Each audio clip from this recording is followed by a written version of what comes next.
একদিন এক যুবক শাওহু হঠাৎ একটি সুন্দরী সিইওর স্পোর্টস কারে উঠে পড়ে লিফট নেওয়ার জন্য। কিন্তু সে বুঝতে পারে মহিলা ভীষণ ভয় পেয়েছে এবং কয়েকটি গাড়ি তাদের পিছু নিয়েছে। কিছুক্ষণের মধ্যেই 4টি গাড়ি এসে তাদের ঘিরে ফেলে। গাড়ি থেকে নেমে আসে কয়েকজন শক্ত সমর্থ লোক, যারা মহিলাকে ধরে নিয়ে যাওয়ার হুমকি দেয়। পরিস্থিতি দেখে শাওহু আর দেরি না করে গাড়ি থেকে নেমে পড়ে।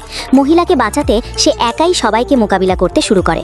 তার শক্তিশালী ঘুষিতে এক এক করে কয়েকজন মাটিতে লুটিয়ে পড়ে। এরপর শাওহু আহত মহিলাকে নিরাপদে পৌঁছে দেয়। সে ভেবেছিল নিজের সাধনার শক্তি দিয়ে তার শরীরের বিষ বের করে দেবে, কিন্তু পরদিন সকালে মহিলা জেগে উঠে অবাক হয়ে দেখে শাওহু তার পাশে। রাগের মাথায় সে তাকে একটি চড় মারে, আর তখনই বুঝতে পারে তার নিজের শক্তি অস্বাভাবিকভাবে বেড়ে গেছে। আসলে আগের রাতে শাওহুর 30 বছরের সাধনার শক্তি মহিলার শরীরে চলে গেছে। সত্য জানার পর মহিলা লজ্জিত হয়ে তাকে ক্ষতিপূরণ হিসেবে একটি বড় অঙ্কের চেক দেয় এবং ঘটনাটি গোপন রাখতে বলে। কিন্তু চেকের ওপর লেখা নাম দেখে শাওহু বিস্মিত হয়ে যায়। মহিলার নাম সু ইউনিয়াও। পাহাড় থেকে নামার আগে তার গুরু তাকে বলেছিলেন, যদি সে সু ইউনিয়াওকে তার পারিবারিক উত্তরাধিকার পেতে সাহায্য করতে পারে, তবে সে একটি মূল্যবান আধ্যাত্মিক পাথর পাবে যা তার সাধনাকে পূর্ণ করবে। এভাবেই শাওহু সু ইউনিয়াওয়ের পাশে থেকে তাকে নতুন পাওয়া শক্তি নিয়ন্ত্রণ করতে সাহায্য করতে শুরু করে। কিন্তু তাদের শান্ত জীবন বেশি দিন